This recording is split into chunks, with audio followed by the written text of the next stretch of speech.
Ladies and gentleman, ರಾಜ್ಯದಲ್ಲಿ ಕಾವೇರಿ ಇರುವಂತಹ CM ಕುರ್ಚಿ ಕದನ ಮತ್ತಷ್ಟು ಹೆಚ್ಚಾಗಿದೆ. ಸಿಎಂ ಸಿದ್ದರಾಮಯ್ಯ ಅವರು ಮತ್ತೊಮ್ಮೆ ಗೆದ್ದು ಬೀಗಿದ್ದಾರೆ. ಆದ್ರೆ ಇದರಿಂದ ರೊಚ್ಚಿಗೆದ್ದ ಡಿಕೆ ಸಹೋದರ ಸುರೇಶ್ ಸಿದ್ದರಾಮಯ್ಯ ಮತ್ತೆ ಅವರ ಟೀಮ್ ವಿರುದ್ಧ ಅದೊಂದು ಸ್ಫೋಟಕ ಬಾಂಬ್ ಅನ್ನ ಸಿಡಿಸಿದ್ದಾರೆ. ಸುರೇಶ್ ಸಿಡಿಸಿದಂತಹ ಆ ಸ್ಫೋಟಕ ಬಾಂಬ್ಗೆ ಸಿದ್ದು ಅಂಡ್ ಟೀಮ್ ಫುಲ್ ಥಂಡ ಹೊಡೆದಿದೆ. ಇಷ್ಟಕ್ಕೂ ಡಿಕೆ ಸುರೇಶ್ ಸಿಡಿಸಿರುವಂತಹ ಆ ಸ್ಫೋಟಕ ಬಾಂಬ್ ಆದ್ರೂ ಯಾವುದು? ಅದು ಸಿದ್ದರಾಮಯ್ಯ ಟೀಮ್ ನ ಕೆಂಗೆಡಿಸಿರೋದಾದ್ರೂ ಯಾಕೆ? ವೀಕ್ಷಕರೇ, ನೆಲ ಜಲ ಭಾಷೆಗಾಗಿ ಪ್ರಾಮಾಣಿಕ ಪತ್ರಿಕೋದ್ಯಮ. ನೀವು ನೋಡ್ತಾ ಇದ್ದೀರಾ ಫೋಕಸ್ ಟಿವಿ. ನಾನು ನಿಶ್ಚಿತ.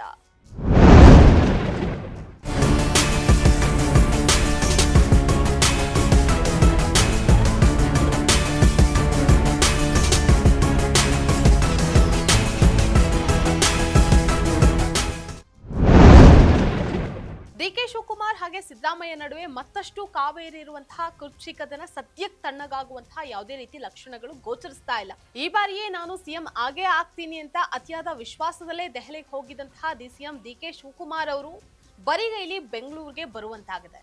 ಇದರಿಂದ ಕೆರಳಿ ಕೆಂಡವಾಗಿರುವಂತಹ ಡಿಕೆ ಶಿವಕುಮಾರ್ ಹತಾಶೆಯ ಮಾತುಗಳನ್ನಾಡ್ತಿದ್ದಾರೆ. ಎಲ್ಲದಕ್ಕೂ ಕಾಲವೇ ಉತ್ತರ ನೀಡುತ್ತೆ ಅಂತ ಗುಡುಗಿದ್ದಾರೆ.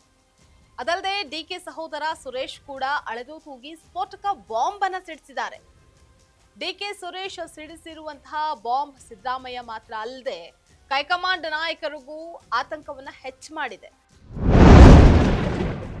ಅಸ್ಸಾಂ ಜಂಜಾಟದಲ್ಲಿ ಇದೆ. ಕಾಂಗ್ರೆಸ್ ಕಚೇರಿಗೆ ಹೋಗಿ ಬಂದಿದ್ದೇನೆ ಅಷ್ಟೇ. ನಾನು ಯಾರು ಭೇಟಿ ಮಾಡಿದ್ರು ಯಾಕೆ ಸುಮ್ಮನೆ ವಿಭಿನ್ನ ರೀತಿಯಲ್ಲಿ ಬೇರೆ ಬೇರೆ ಅದೆಲ್ಲ ಯಾಕೆ ಸುಮ್ಮನೆ ಯಾಕೆ ಸದ್ಯ ಇರಿ ಮಾತಾಡ್ತೀನಿ ನಾನು.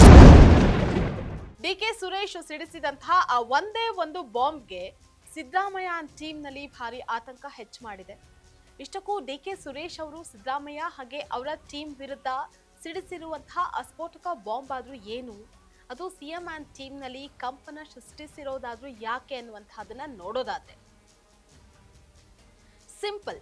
ತಮ್ಮ ಸಹೋದರ ಡಿಕೆ ಶಿವಕುಮಾರ್ ಅವರಿಗೆ ಸಿಎಂ ಸೀಟನ್ನ ಕೊಡದೆ ಸತಾಯಿಸ್ತಾ ಇರೋದನ್ನ ಖಂಡಿಸಿರುವಂತಹ ಡಿಕೆ ಸುರೇಶ್ ಕಾಂಗ್ರೆಸ್ನಲ್ಲಿ ಮೂಲ ನಿವಾಸಿಗಳಿಗಿಂತ ಹೆಚ್ಚಾಗಿ ವಲಸಿಗರಿಗೆ ಹೆಚ್ಚು ಮರ್ಯಾದೆ ಇದೆ ಅನ್ನುವಂತಹ ಅರ್ಥದಲ್ಲಿ ಸ್ಫೋಟಕ ಹೇಳಿಕೆಯನ್ನ ನೀಡಿದ್ದಾರೆ. ಪತ್ರಕರ್ತರ ಪ್ರಶ್ನೆಯೊಂದಕ್ಕೆ ಅವರು ತಮಾಷೆ ರೀತಿಯಲ್ಲಿ ಪ್ರತಿಕ್ರಿಯೆ ನೀಡಿದ್ರು.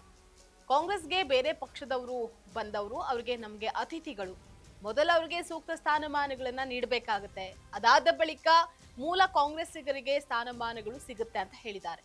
ಇದು ಭಾರಿ ಚರ್ಚೆಗೆ ಗ್ರಾಸವಾಗಿದೆ.